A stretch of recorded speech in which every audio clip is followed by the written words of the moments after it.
Hi everyone, I'm Michael from Michael John Hall's Artistry, and today I'm going to be talking about my recent reads.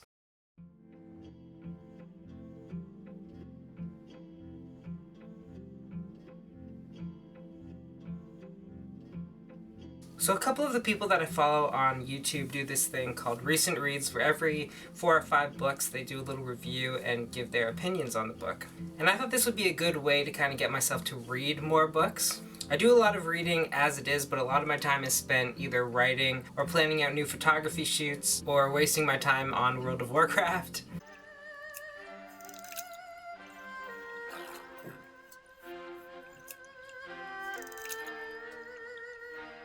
So doing these little videos will sort of encourage me to read more so I can make these for you guys. So the very first book that I read in 2016 and the first book in this video is Let Me In by, I'm gonna butcher this, Ajvide Lindqvist.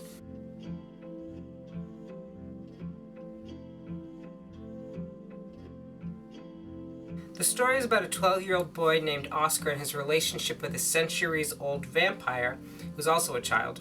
It's set in this suburb called Blackburg, which is a suburb in Stockholm. The book itself is pretty dark. It has some really dark content in it. It deals with issues like existential anxiety, social isolation, fatherlessness, pedophilia, murder, and even genital mutilation. And it's not a book for everyone. I definitely wouldn't recommend it to like my mom to read. But if you're looking for something that's really hard-hitting and emotional and interesting, then definitely check it out. But even though it is really dark, it is really well written. And Lindqvist writes the characters so well that they're almost real. The book was written in Swedish and has been translated into English, and it's also been made into a Swedish and an English movie. And I saw both of the movies before I read the book and was really intrigued by the story and wanted to read the book for myself. I also picked this book to read because it was during a time when I was trying to write a series of chapters in my second book that had sort of a creepier thriller feel to them, and I had never written that before or read anything like that, and I wanted to read something to kind of give me an idea of how to portray that feeling. And this book did such a good job. There was nothing blatantly graphic or gory in the book, but as I would read through it, I would just get this tense feeling that, you know, something was going to happen and something was wrong. And it was really amazing that a book made me feel that way, because I've never had a book make me feel so tense and anxious before. I gave it 4 stars out of 5 because there was one subplot with these seniors in Blackburg, and they sort of get dragged into the plot when one of their friends is murdered. But it just kind of ambled on, and there were these characters that I didn't like, and it was so boring, and I had to basically force myself through those parts of the story. I just wasn't interested in those old guys just sitting around drinking for pages on pages. But the story itself is really interesting, and I really like how Eli, who's the young vampire, is portrayed. I don't want to give anything away, but there's an aspect to Eli, the vampire, that's really interesting, and it's written really well. So after I finished Let Me In, I read Shattered Pillars by Elizabeth Bear.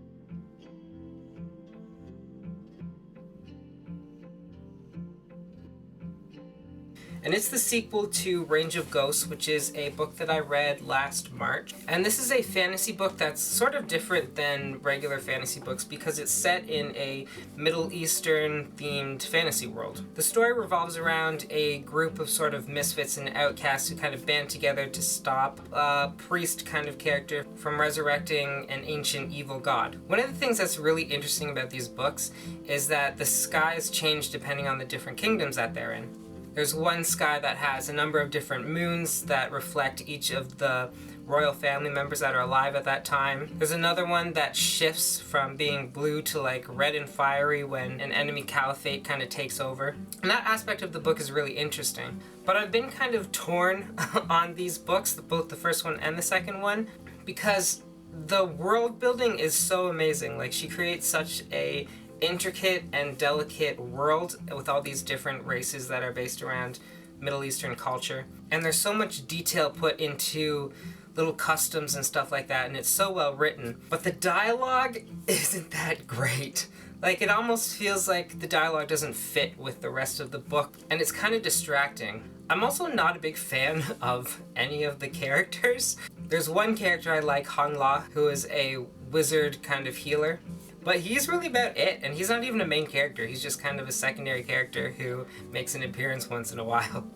I do plan on finishing the series though. There's 3 books, and I'm actually just starting the 3rd book now. And it has been an interesting read just because of the way that Elizabeth Bear builds her worlds and creates that kind of feeling. Then I read this book, Trout Fishing in America by Richard Brautigan.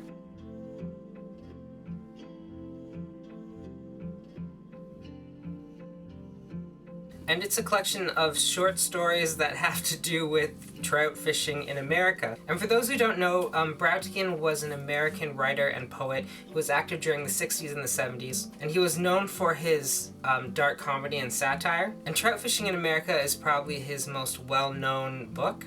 His writing is very plain, very basic, almost amateurish, but it's incredibly witty and like so funny.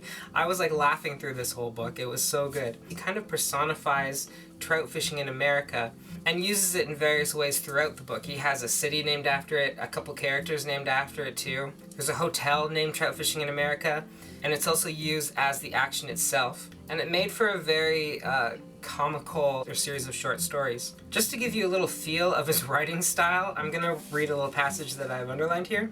The man walked over to a rat that was busy eating a friend and placed the pistol against the rat's head. The rat did not move and continued eating away.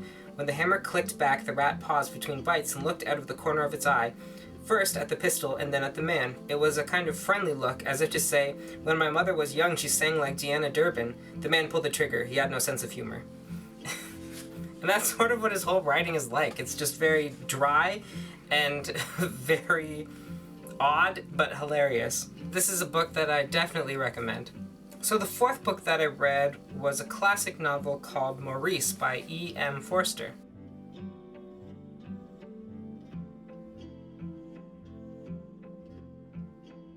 And this was actually the second time that I read this book.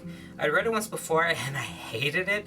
I thought it was so dull. But I usually like to give my novels kind of a second chance because different outside influences can sort of have an effect on how I perceive a book when I'm reading it. I could just not be in the mood for that kind of book.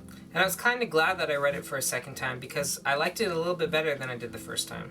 Maurice is the story of a young man in sort of turn-of-the-century England who is struggling with his sexuality.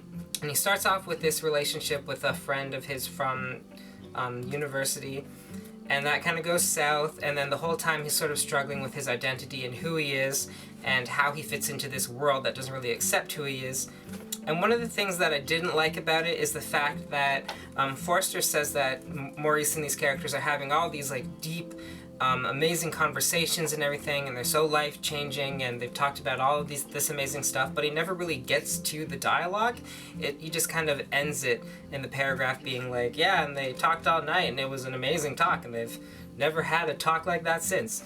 And it just kind of felt like a cop-out, like where was all the dialogue? But the second time I read it, I really liked the characters better. I didn't like the main character at all, the Maurice character. He's incredibly selfish and very rude, and I could not stand him at all.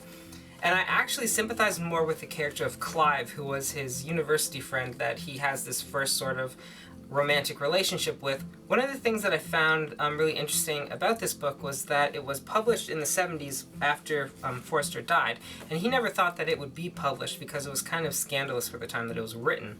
But it has since become one of Forster's most well-known novels. If you like classical books, I definitely suggest it. It's a different take on that sort of feel of the turn-of-the-century novels, and a different perspective of the time, and sort of how homosexuality was addressed during those times. It's just that main character, he's so annoying. He's so self-centered. So the 5th book that I've read this year was The Children of Húrin by J.R.R. Tolkien.